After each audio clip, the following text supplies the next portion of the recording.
Oh, say, does that star-spangled banner yet wave o'er the land of the free and the home of the brave?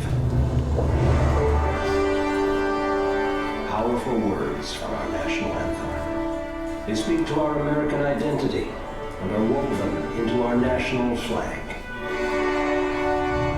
Timeless words written by one man, Francis Scott Key, about one flag at one moment. September 14th, 1814, here at Fort McHenry. In 1812, the storm clouds of war had gathered over a young United States as the nation pitted itself once more against the might of the British Empire.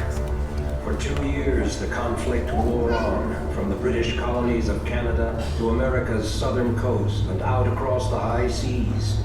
To draw off U.S. forces from Canada and damage America's economy and morale, the British Navy attacked and blockaded the nation's east coast heartland.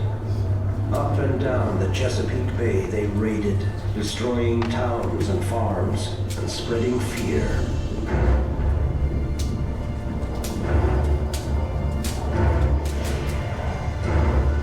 Then, in August 1814, disaster. The invading British seized Washington, D.C. and burned the nation's capital.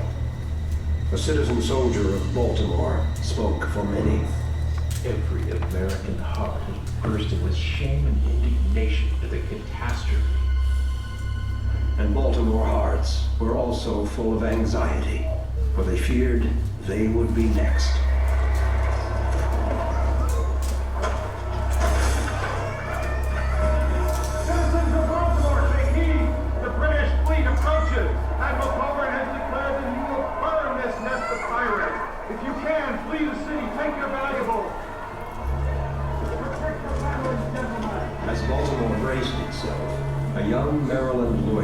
Francis Scott Key embarked on a diplomatic mission to free a prisoner of war, sailing right into the heart of the approaching British fleet. But with their attack on Baltimore imminent, the British detained Key amidst their massing warships. On the outskirts of Baltimore, citizens, men and women, militia, and regular troops desperately prepared defenses. They dug almost a mile of earthen trenching and waited with bated breath. On September 12th, British soldiers landed at North Point, where a bloody battle with Maryland militia failed to halt their march towards Baltimore. However, the British could not tackle the city's earthwork defenses and troop reinforcements without their navy's help.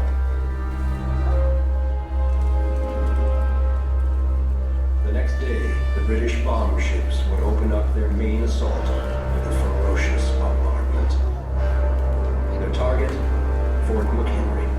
They had to knock out the fort to bring their ships in range of the city. The fate of Baltimore now lay in the hands of the fort's defenders.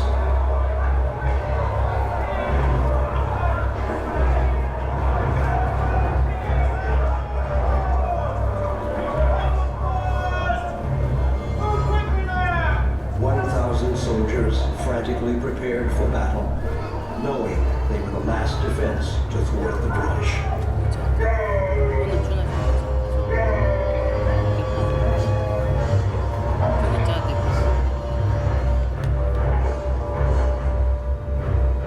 With the enemy in their sights, the men awaited the inevitable, a bombardment from the world's most formidable navy.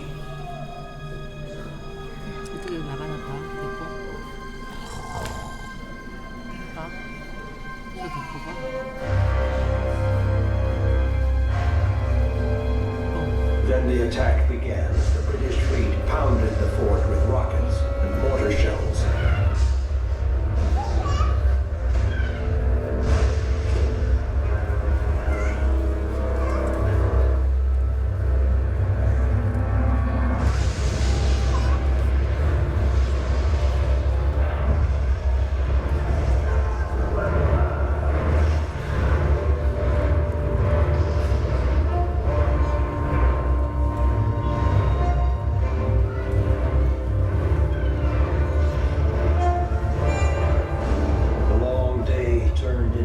rain-soaked night.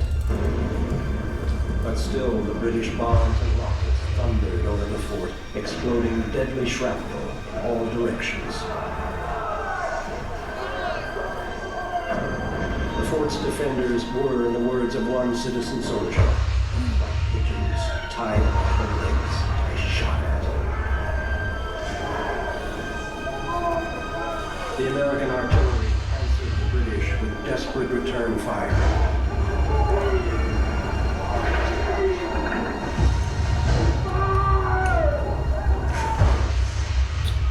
But would it be enough? Baltimore citizens watched in panic through the night. One recalled, The attack on Fort McHenry was distinctly seen from Fenton Hill and from the tops of houses which were covered with men, women, and children.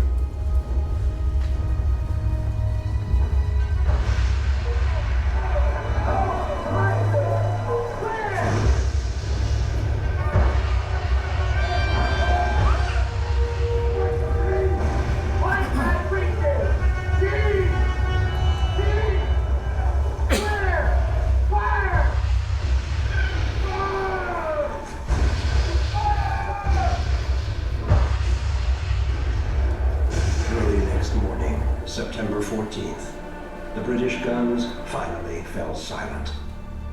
A huge flag was raised above the fort, but whose? Through the long night, Francis Scott Key had been forced to watch the bombardment from among the enemy fleet. Not at all. Nothing. Now, he strained to see the flag in the dawn's early light.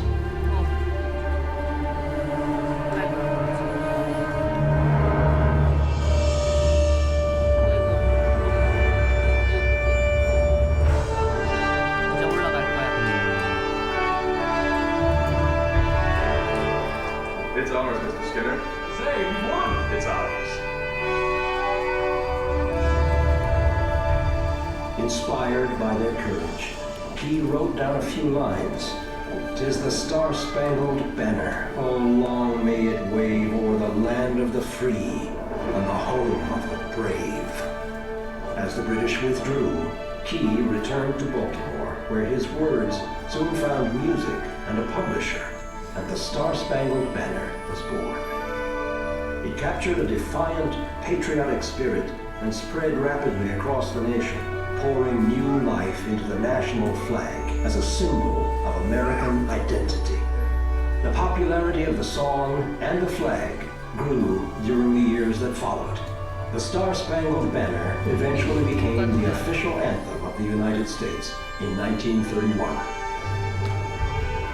Inspired by the brave defense of Fort McHenry, Francis Scott Key's words and the flag they so memorably portray are now woven into our sense of national identity. These words still resonate as loudly today as the glaring rockets and bursting bombs of 1814. 이게 나온다. 들려. 봐봐. 노래 알아?